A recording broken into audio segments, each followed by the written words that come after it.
Yo, welcome back to another episode of Mindfully Misunderstood. I'm Cam. And I'm Cook. You know what I'm saying? We just wanted to get on here and we kind of wanted to, this episode we're going to talk about a little bit about our childhoods. And we're going to go from childhood to kind of like how that molded us into our fatherhood. So, without further ado, I'm gonna let my brother go first. Yeah. I appreciate that. And first of all, I want to thank y'all for rocking with the channel. Thank y'all for those who have subscribed, and for those who haven't subscribed, hit the subscribe button, and let's jump right in. So that's another conversation that Cam, we talk about a lot as far as like how our childhoods has shaped us as men. For sure. And for me, man, I was born in the suburbs of Chicago, south suburbs of Chicago. But by me not having any biological brothers, I spent a lot of time in the city. And so it's funny because that helped shape me in different ways, because I got a suburban raising as well as an urban raising at the same time. Sure. And I didn't realize how much of a blessing that was until later in life. But no, I'm the youngest of four. I got three older sisters. And my parents stayed together. I don't have that story of single parent household. That's not my story. My parents have been together, I think, damn near 60 years now. They're both still alive. 60? Yeah, they've been together since high school. And 60, yo. Yeah, they've been together since high school. So people automatically think, because I'm the youngest and the only boy, people automatically think I was spoiled, and that's not the case. While we weren't rich by any stretch of the imagination, we certainly weren't poor. I would dare to say that we were,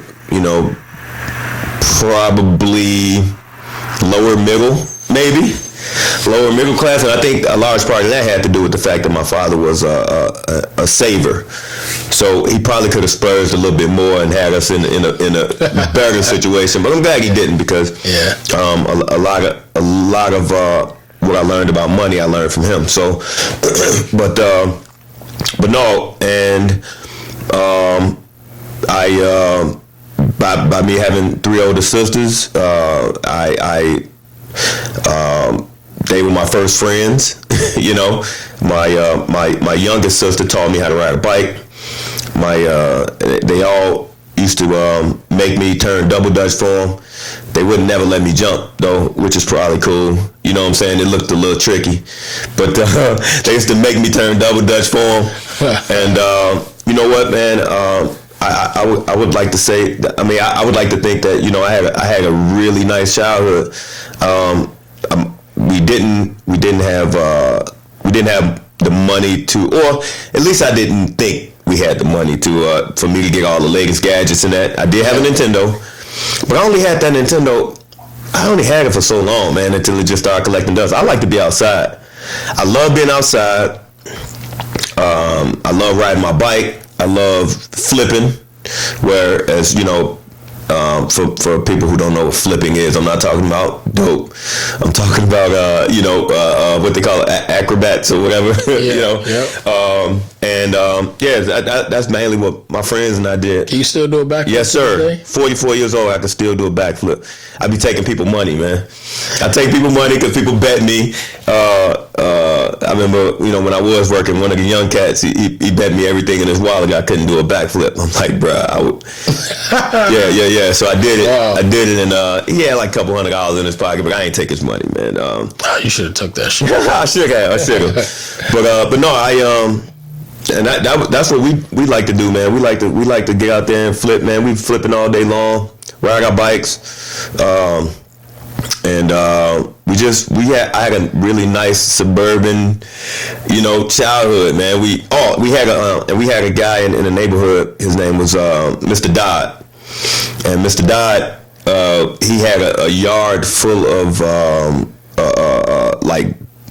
like small motors, like from dirt bikes, from lawnmowers, and he used to make us go-karts and four-wheelers and mini bikes and shit. I swear to God. Shit. And he never charged us nothing. Like, and so we used to scour the city. I grew up in Chicago Heights, so we used to scour the city for lawnmower parts and dirt bikes and all of it. And we used to take them to Mr. Dodd, and Mr. Dodd be like, I'm gonna have y'all something, but give me a couple weeks, I'm gonna have y'all something. And sure enough, I think that was his hobby, man. He That's what's up. Yeah, and that was real dope. That's like pillar in the community type. Yeah, and I don't think he understand. I think he was just doing something that was fun to him, man. I don't think he really understand me at a grown man, like how that still like touches me to this day, that he had the heart to do that for us. You know what I'm saying? Yeah, because you don't really get that. Like, you don't get that, like, how you used to have like that one house in the neighborhood that everybody go to. Yeah. You don't really. Not anymore. Nah. No. You don't really have that no more. Yeah, no. I come up in the era, man, where your teachers could beat your ass and send you home, and then your mama double back on it and beat your ass again. My mama had my kindergarten teacher. Her name was Mrs. Stallings, and her and my mama was friends, man. And she used to like take my ear and twist it and like drag me, and she'd whip me. And then I get it again when I got home. You know what I'm saying? I had another teacher, Mr. Kreidner, white guy. He whooped me. And I got it again when I got home. That's back when the community probably we trusted each other more. Right now, you can't really trust that these adults got their head on straight. And how the hell they trying to, you know what I'm saying? They beat everybody kids but there. For sure. They beat everybody kids but there. But no, just because I can be long-winded about this, and I'm gonna let you jump in. But just a little bit. So, but when I was in the city with my cousins, because after a while, I used to cry about the fact that I didn't have any brothers, and it's funny. I used to try to get my mom to adopt one of my classmates. Like as if it was that easy. Wow. I'm like, Ma, he say he a foster kid. Like why y'all can't adopt? And I used to tear up my He-Man toys. But when I used to go to the city, man, with my cousins. It was just that was another type of upbringing. It was dope, and I learned a lot because it was fast paced, and it was kind of like they say motherfuckers in the hood age a dog years. You know what I'm saying? Because you got to mature fast. It's quick. You know what I'm saying? You got to mature fast, and it wasn't So I lost my suburban naivety in the city. You know what I'm saying? And I just that was a whole nother type of learning that we could dive into that later. But that's the gist of my childhood, man. I mean, I spent the bulk of my childhood in the suburbs, going back and forth, and also too, when I used to go to the city, I was looked at as that foreign out of town nigga. You know what I'm saying? So like the ladies in the city used to love me, man, because it was like I was different. Yeah. And I think they probably thought I was rich too. You know what I'm saying? They probably thought, oh, he rich, just like I used to think motherfuckers was rich. I know better now. But when I lived in Chicago Heights, I used to think the people in Park Forest was rich, and we know that's not the case now. Yeah. But yeah, it was your background, man. So my background's a little, I won't say a little bit different. It's probably opposite. Because I actually grew up with my pops.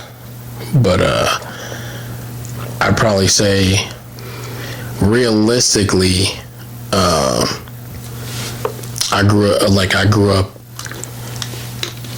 I mean, just in the suburbs, just like you. I grew up in Oak Park, but I kind of had to exchange between being on Monroe and, which is West Side Chicago, yeah. being on Monroe and being, you know what I'm saying, in Oak Park, and not trying to be a Debbie Downer, but I think my childhood was taken from me early, like 3 years old early. My dad didn't make the best choices,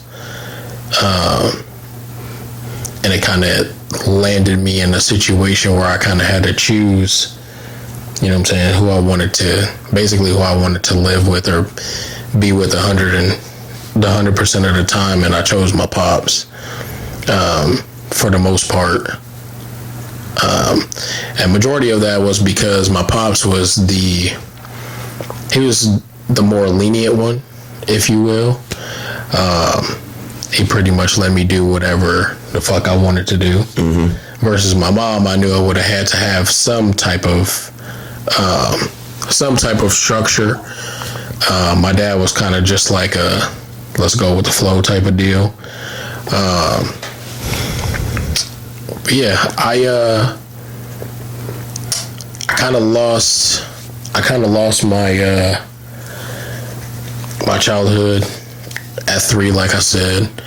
I had a lot of, which I don't think I ever really talked about it, but I'll talk about it now. I had a lot of really big mental struggles coming up. I saw my pops be abusive to my mom. I actually remember the day that he brought my stepmom to the crib that my mom, to the house that my mom was living in. Damn. And he kicked her out that very same night. Damn. And I remember having this conversation with my mom. She was like, he used to tell me, you know, because I used to go to California every summer until I was about 4 years old. And I didn't know that. Yeah. With who? My dad. Okay. Yeah, because my dad's mom, which is my grandmother, she used to live in San Francisco.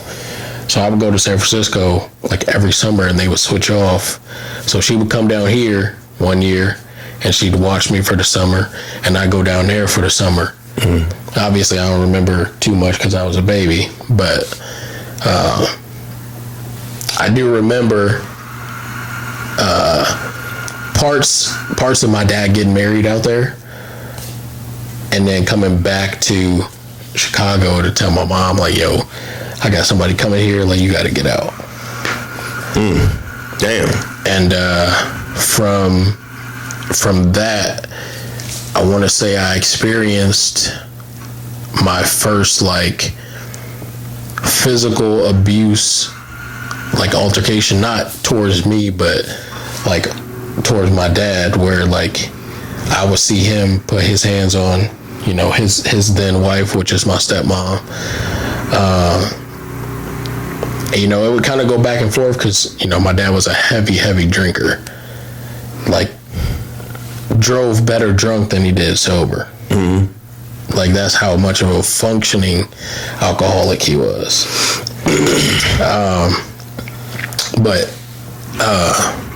Yeah, I kind of, you know, witnessed that physical abuse between them two, you know, up until I was probably about 13. I remember one specific incident that kind of, like, I think I had my first, like, suicidal thought when I was probably like 11. Damn. And that, I think at that time, I was probably like 11, because at that time we were living in Bon Villa. And I remember my dad getting into an argument with my stepmom. And, like, they had been arguing for Lord knows how long. But I remember, like, my stepmom just, like, I remember her stabbing him in the arm. And I see this fucking big ass kitchen knife sticking out of his arm. So he runs downstairs and she, like, swings open the window and she screams like somebody's about to kill her. Mm-hmm. and she just takes a big ass piece of the glass and she crumbles it in her hands and she slits both her wrists. What the fuck? And she just lays there. God damn. And I'm sitting. It sounds like some stuff out of a movie, man. Yeah, and like that was like, for me, that was like a big pinnacle in my life where I kind of just was like,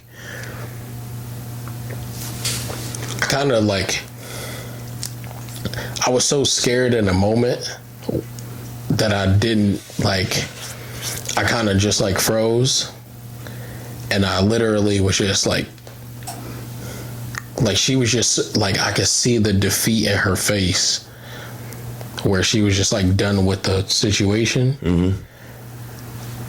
And like, I just like, I'm staring at her just laying there, and I'm just in shock. I'm stuck. And I finally, like, after like 5 or 10 minutes, I like get out of that little spell and I go downstairs and I check on my dad. And at that point I had to call the police. And which that wasn't like, obviously that wasn't like the first time, but that was like the most memorable for me, because that was where like my somewhat of like a depression kind of switched over to like almost like a security. Mm-hmm. Where I was like, okay, like I have to play both sides, because like I knew my dad was doing stuff to like piss her off and vice versa. So it was like I kind of had to play both sides and make sure that no party got hurt. Mm-hmm. So how was your relationship with your dad? Like, my relationship was awesome. I loved my dad very much up until the day that he died. Mm-hmm. My dad could do no wrong in my eyes. And even though he did a lot of wrongs, I still loved him for it. You know, I wasn't able to hold that type of hatred in my heart. Even though, like, there were definitely times when my dad, you know what I'm saying, disappointed me, where it like hurt to my core. Mm-hmm. But it was never like something that I could just hold against him, because I knew it wasn't. If it makes sense, like I knew it wasn't him. In a sense, I knew it was kind of just like that alcohol, that addiction, you know what I'm saying, taking over.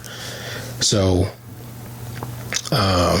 I never had any ill will towards my father. I just accepted him as the man he was, you know? Mm-hmm. So, the amount of love that my pop showed me, it made me realize how many people don't really get that same, you know what I'm saying, get that same reciprocation. Because my dad never went a day without telling me that he loved me. Yeah.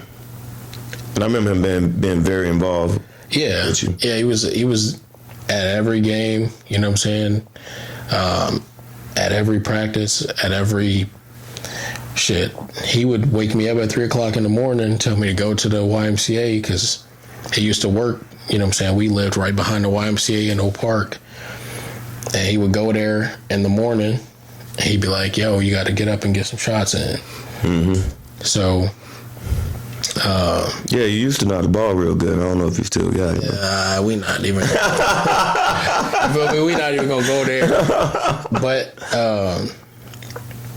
yeah, man, I think my dad, he taught me what unconditional love looks like in his own way. Mm-hmm. Because although he battled with, you know what I'm saying, alcoholism, he still showed his love in other ways. Even if that wasn't like towards me, like I could see how much he loved my mom, I could see how much he loved his wife. And it was like that type of love kind of just converted into me, and I show that same type of love to my kids. Mm-hmm. Yeah, it's interesting because, and you know, you talk about the alcoholism, and that's the main reason why you don't drink. Yeah, that's one of the biggest reasons why I don't consume alcohol. And not because I can't. My wife knows. She thinks it's funny, but I think the last time I actually took a drink was, we actually lived in Oak Forest, and that was back in like 2013. That was like our first real apartment that we got together. Mm-hmm. And we had some like strawberry vodka or some shit like that, or Smirnoff. I can't remember. Oh man, you had the worst shit. That's what you had a bad experience. No.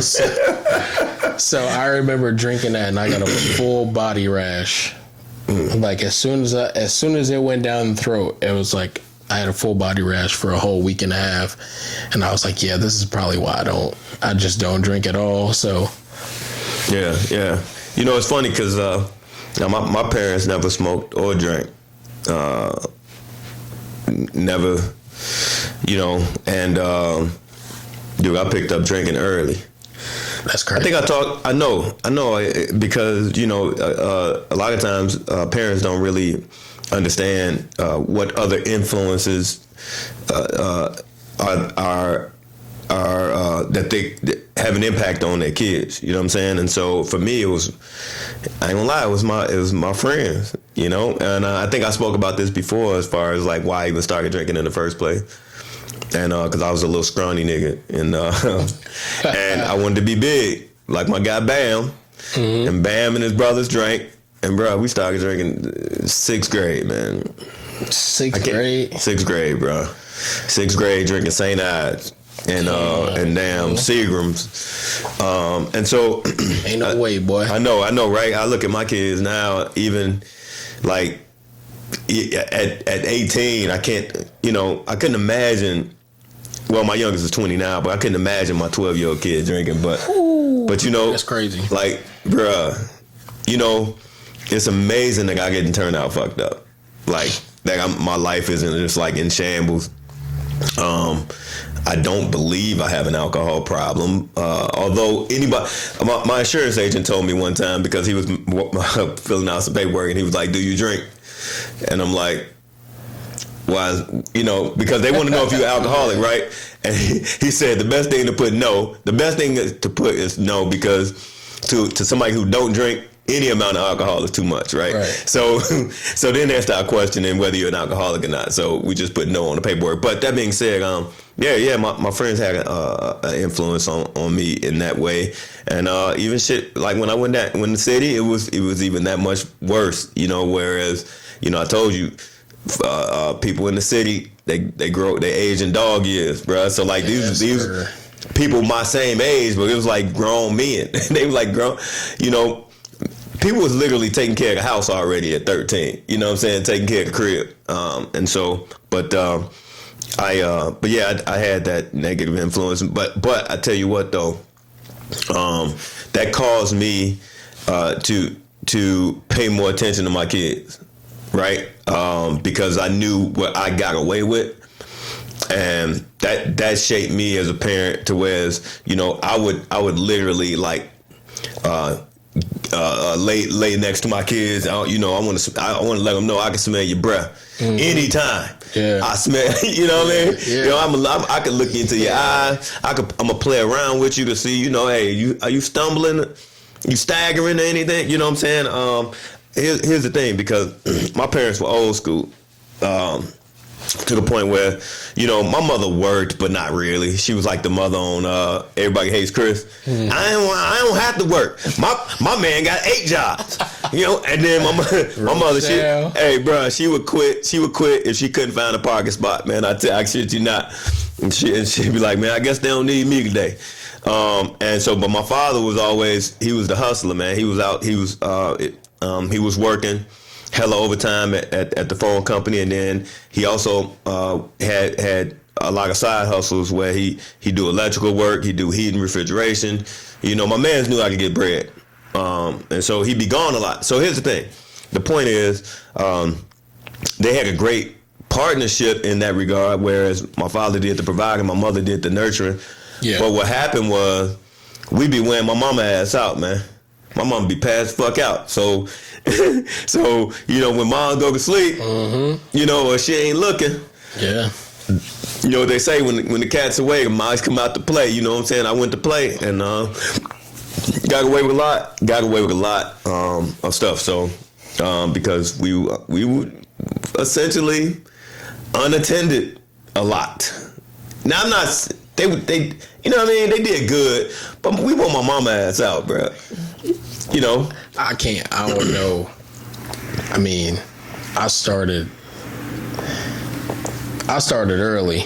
I was probably staying out till 11, 12 at night. Probably like 5th, 6th grade. Mm-hmm. So, but I also, you know what I'm saying? My dad knew, 9 times out of 10 where I was. And if he told me, you know what I'm saying, don't go, past a certain point, I ain't going past that certain point. Yeah. So we had like a pretty good partnership in that sense where I could go to Mills Park, which is like maybe a mile or mile and a half from my house, and I could still hear him whistle, so I knew to come home. You know what I'm saying? And he wasn't telling me to come in the house. He just checking to see if I was still around where I said I was. Mm-hmm. But I mean, other than that, I mean, we had a pretty good relationship. Yeah. But okay, and so that's the thing, right? We talk about how our upbringing is actually okay. So you grew up where your parents weren't together. Nah. Right? No, they separated when I was 3. Right. And so, but I grew up, my parents are together. But here's the flip side of it, right? Now, you married all your kids with one woman. Yep. I don't have that story.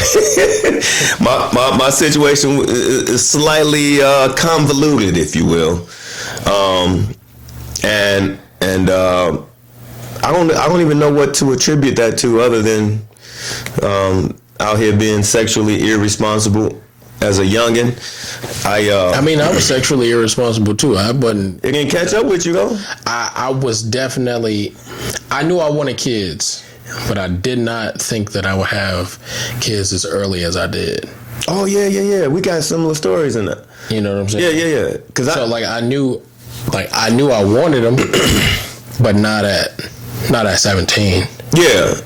By the time I graduated high school, I had 2 kids already. So you beat me. I only had 1, and then I was like, there was another one. It was pretty scary. I got pictures.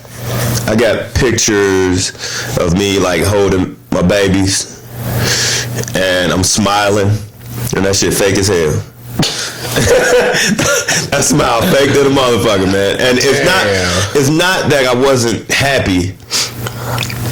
It was more so that I was scared. I'm like, I don't know how I'm gonna feed these motherfuckers. You scared? I was scared as hell, man.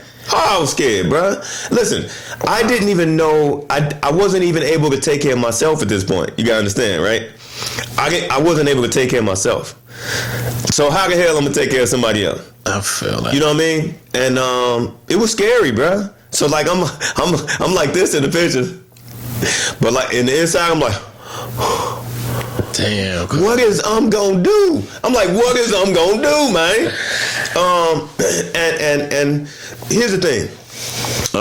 I thank God, man, because one thing that I learned from my father was responsibility, right? And I never ran from my responsibility. That says a lot. But I had to find out if that's my responsibility, if you understand what I'm saying. I found out that's my responsibility. Now, once I found out it's my responsibility, then let's rock. We rock out. And y'all know what I'm saying.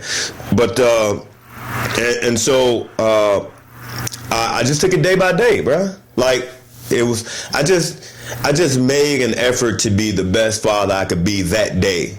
Now, if I was more mature, I probably would have more of a long-term plan. Yeah, for sure. But I didn't have a long-term plan. I want to be a good daddy today, and it worked out. It worked out. Over time, things got better. But I mean, when my first two girls was born, man, bruh, I was so broke, like, and they didn't even know. I couldn't do nothing with them but just take them to the park, right? And they loved it. And we would go to the park.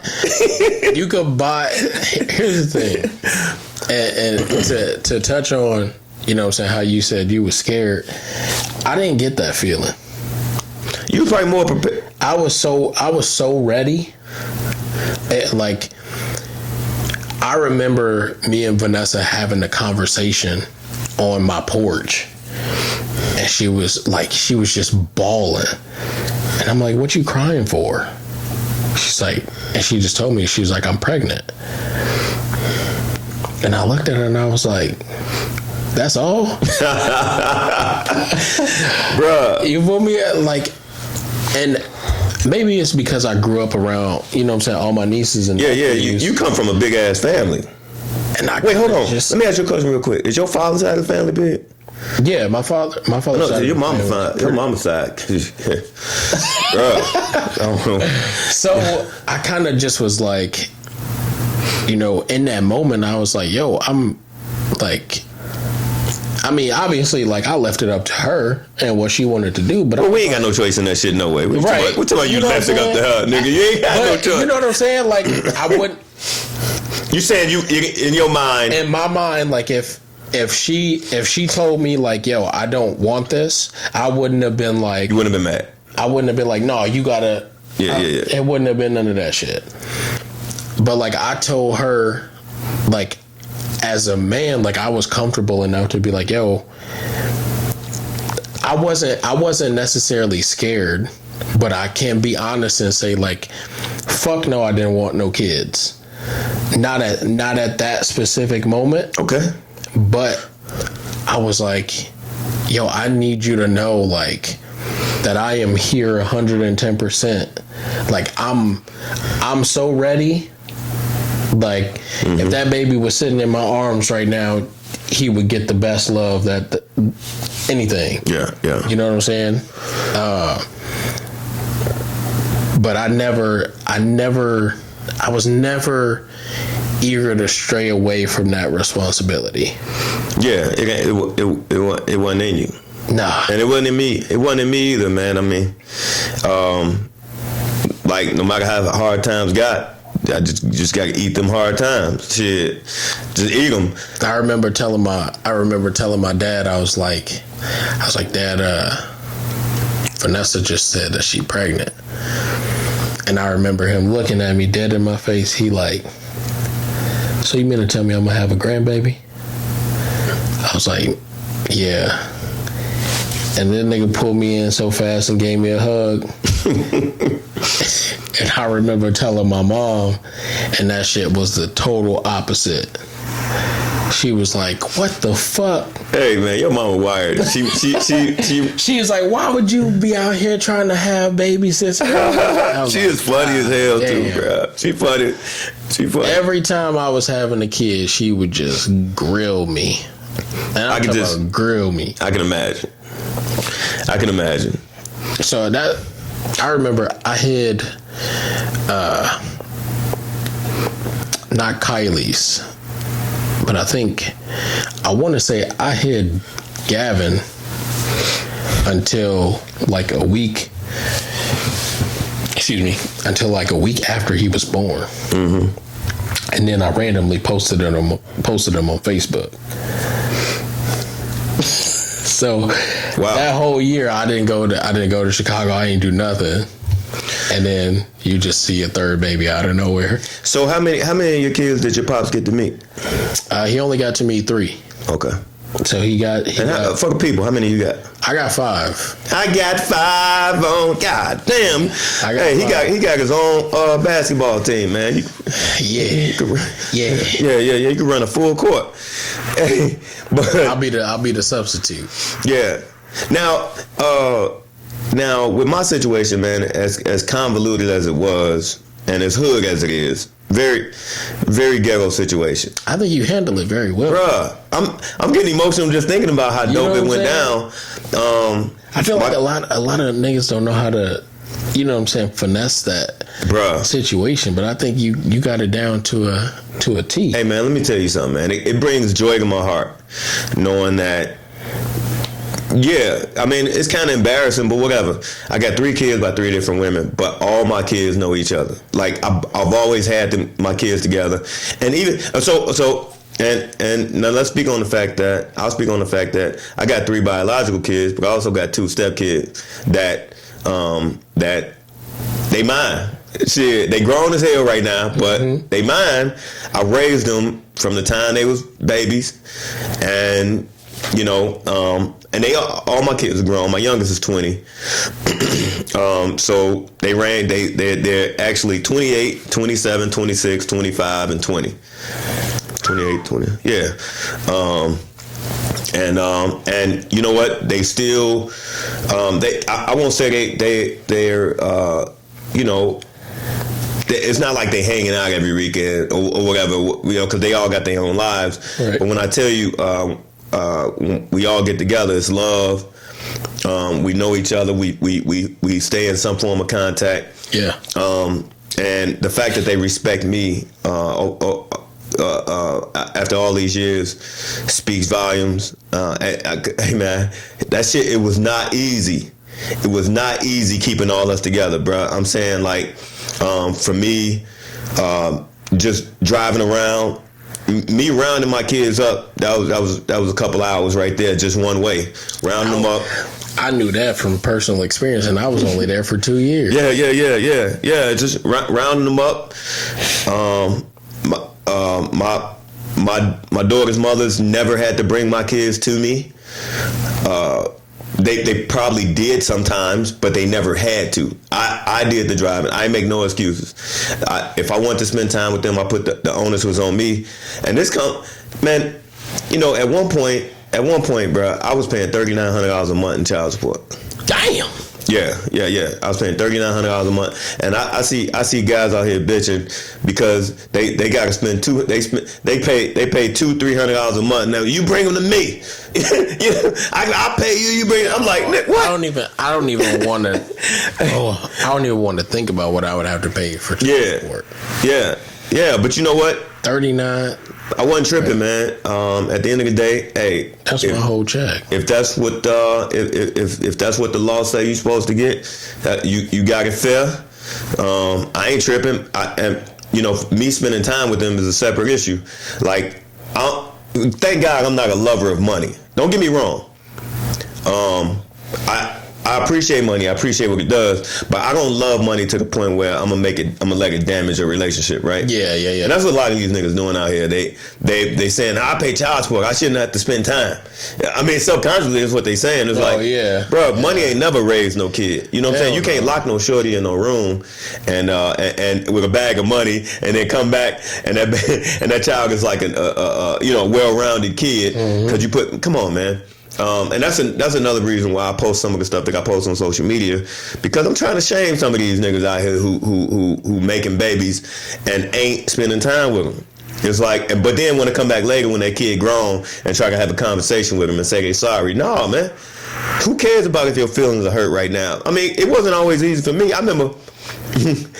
remember, and she when she watched this, she probably gonna trip. But my stepdaughter.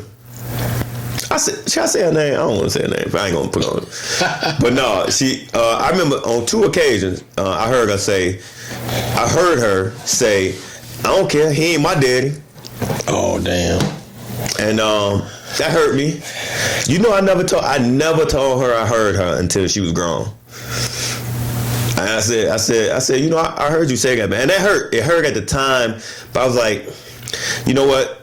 When you're on a mission, you gotta put your feelings to the side. Yeah. It's like, she a kid. she's just saying, and she was like, "Oh, Daddy, I'm so sorry. You know, I didn't mean that." And she told me, I was like, "Yeah, I know you didn't mean it. You a kid." You could have took that. You could have took that a whole nother way though. I know. And been like, all right, yeah. You know what? Are you right? Fuck you, Lil. Yeah. I could have, but you know what, man? I didn't want. When you as a man, you know, we know how important it is to practice emotional intelligence, right? And you know, if you're on a mission, you can't get into your emotions. And raising kids is serious fucking business. Yeah, you know what I'm saying? And you can't get into your emotions when you're on a mission.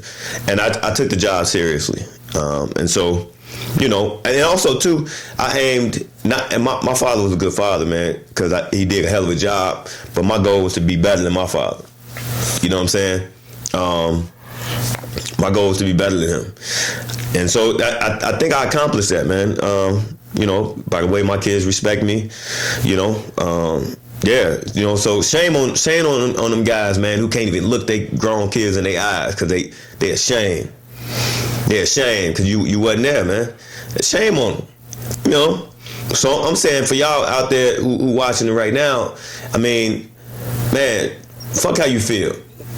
You know, I know, you know, it ain't about you though, man. Raising these kids is serious business, and you enjoy making that motherfucker. Or even if they're not biologically yours, and you told them you love them, why would you renege? Why would you? Because the situation changed, now you pull that back. You know, and I'm just thankful that my two stepkids were, and I don't even like using the word step. It just sounds so weird. But I'm trying, for illustrative purposes, I'm just glad that they were receptive to my love, even to this day. They're receptive to my love and there's a mutual respect there. You know, yeah, I was about to say her name, but we had a dope ass conversation the other night. You know what I'm saying? It's lovely, like talking to your kids and having grown talk. Mm-hmm. Bruh, it was like very mature. It was super dope. So, but yeah, and that's, you know, my childhood definitely shaped the way, you know. Oh, also too, I spoke on it a little bit, but I just knew not to leave my kids unattended too much, because I'm like, man, I know what I did. Shit, I'm watching y'all. Yeah, Vanessa was probably the first and last woman to spend the night at my house. Yeah. Yeah, my dad and my stepmom, they rocked with her. You know what I'm saying? The first time they met her. I remember I had a girlfriend before that, and like my mom wouldn't even let me leave the living room. She's like, "No, y'all can stay in here." I was like, "Damn, cuz." Yeah. Like, you ain't even gonna let me go to my room. She's like, "Nah, you guys can stay in here." As soon as she met Vanessa in the room, banging it out. Damn, good. Hey. I was like, "Hey, it is what it is." So, I can't. Okay. Yeah. Hey, man. Hey. I was a young savage back. No, hell no, man. Ain't nobody getting none under my roof. Hey, but me. I was sneaking and getting. Hey, you better go get a room like I did when I was a shorty. Hey. Word? Well, you know, I had connects. Hey, man. I need a room.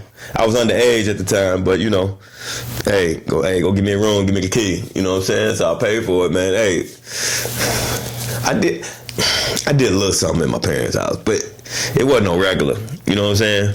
Hey, man, shit, you go to the city. Full-fledged. You go to the city, you know, you can make things happen. Like, you know, hey, give me a room. So, yeah. Wow. But no, man. I just thank God things turned out well. I got some beautiful kids, man. Well, they're not kids anymore, but they my kids. So none of them have stressed me out to the point where, you know, I was pulling my hair out or nothing like that. You know, and I'm still raising mine. Yeah. You know what I'm saying? Yeah. What your ages? 9, 8, 5, 5, and damn, 5'5". Olivia will 50 be 50 field. Olivia will be 3 next month. So. Hey, it must be. I keep getting messages about this snow, man. I ain't looked outside. Oh man, it might be. I know, and it was. I hear the slush though. Yeah, it was the guy out there with the snowblower. Yeah. Earlier, so it must be coming down pretty good. But anyhow, yeah, man, and that's the other thing too. You know, fatherhood don't just end when they turn 18. Nah, I know that they gonna come to you until the day you die. Yeah. I mean, man, look, me at 44, man, I still appreciate having my parents. I can talk to, and you know, pull up over there and just and get bond. You know what I'm saying, with them. Yeah. You know what? There comes a time. There comes a time where where things kind of flip to where it's okay. When you're a kid, right? You're a kid. Your parents obviously know more about the world than you do, right? Mm-hmm. So they're guiding you. But then there's a shift, right? Right. To whereas now I know more about the world than my parents, right? Because they're so like disconnected, right, or whatever, and they living in their own little. They don't give a damn no more. Yeah. And so it's like their own world. Right. And so it's like now the dynamic of our conversations and our relationship is more so. I understand my role is, you know, I got to take care of them. You know what I'm saying? And so that's where I'm at in my stage of life. You know, I go over there, I mess with them, make them laugh, you know, and try to keep them young. But, you know, they need help nowadays. So I'll go over there and help them out and stuff. Like, I probably got to go over there and then plow their driveway. Yeah. So I get it. Yeah. I talk to my mom every day, literally. I try to talk to my stepmom at least once a month. Okay, that's dope. Which I'm sorry, Ma, I still gotta call you because I haven't talked to her in like 2 months or 3 months or something like that. Damn, cuz. Yeah. Come on, Cam. So I want to get to a point where I can honestly, you know what I'm saying, talk to. I call her my mom. I don't like using the word stepmom because she. Oh, you saying I got you. Yeah. I got you. Okay.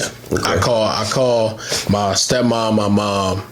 You know what I'm saying? Because I feel like she was still a vital part of my childhood. She's been with me since I was 3 years old. She has seen me grow into the man that I am today. So, and shout out to my mom, my second mom. I love you so much. You mean the world to me. And I'm gonna make sure that I reach out to you and call you. Yeah, that's dope, man. And that's the other thing, man. I mean, you're a recipient of that love. I always say that you know, kids can't have too many people love on them, you know, and I don't really understand that energy that biological parents give towards step parents, whereas, you know, hey, I'm the only one that can love on this kid. It's like, you know, and like it's a competition, and that to me that's those are people who are insecure in their own parenting skills or their own relationship with their kid, and so, you know, they try to. But anyhow, that's another topic though. But yeah, man. I mean, we could literally. We can literally talk about this forever, but, you know, of course, we got to wrap it up. You know what I mean? I mean, basically, my thing in closing is that, you know, I really tried to make my kids' childhood better than mine. And I had a pretty dope ass childhood. Now I had some other shit happen too. I didn't really want to get off into the bad shit. You know, me. You know, the mischievous shit that I've gotten myself into, because that really wasn't the point. Really, I just wanted to talk about how, you know, my childhood shaped my skill set as being a father. You know what I mean? And and we can get into the other shit later because I got some stories. Yeah. I got some stories, bro. I specifically brought the story that I brought because that was a big turning point for me.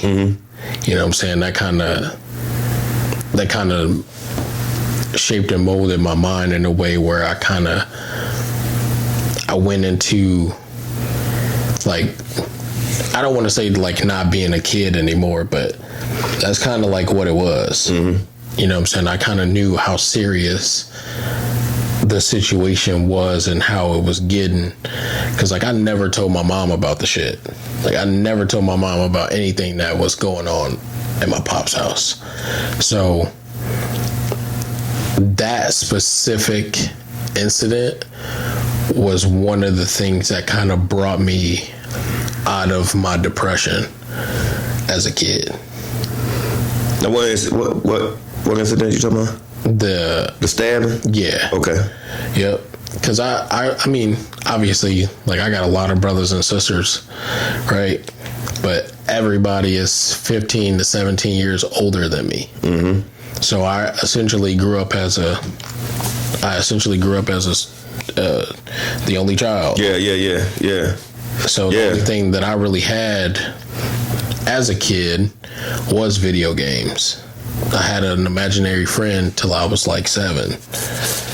So to go from that and like not having, like, I had friends, but it wasn't like consistent. Mm-hmm. So like I wasn't really, like, I was going outside and I was playing basketball and stuff like that, but outside of basketball, I was literally like at home.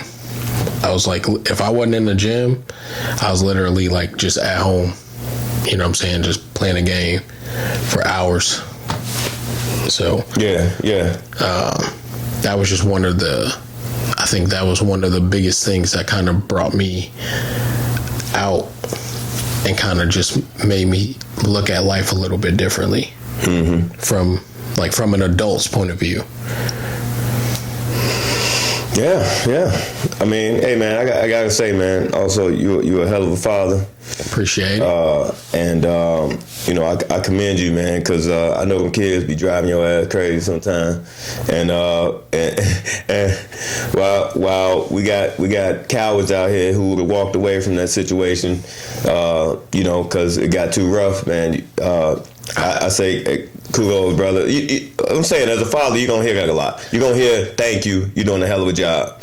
Oh, yeah, you know, for sure. Because, you know, a lot of times fatherhood is a thankless job. And motherhood is to a certain extent. But, you know, society can't get to women anyway. So, yeah. I feel like, you know, I don't, and maybe because I don't get the same kids that my wife get, but I genuinely enjoy just sitting and watching my kids play. Mm-hmm. Like, I don't necessarily have to do anything with them. Even if they want to like watch a movie or something, I'm down. Like, just seeing my kids interact with each other and being able to play that they play, mm-hmm. like that's awesome to me. Yeah. And another thing we talked about the other day is that you know, I encourage parents to do with young kids. One thing that worked for me is when you look at your kid, always remember that one day you're gonna be looking into the eyes of an adult, and cater to that person that you want to have that adult conversation with. I don't know. That's just one thing. I don't know where I got that from, but I was always forward thinking with my parenting. I was always thinking like they're not going to be kids forever. They're actually going to be adults more than they are kids. So yeah, I would try to cater to that, you know. And so I always ask my kids periodically, what can daddy do better? Or what does daddy do that you don't like? Oh, that's dope. You mm-hmm. know, so like if I get to a point where, you know, I ask my daughter, like I'll ask Kylie, I'll say, hey Kai, what can I do more of, or what don't I do? And she'll say, well, Dad, I think you play the game too much. I want you to spend more time with me.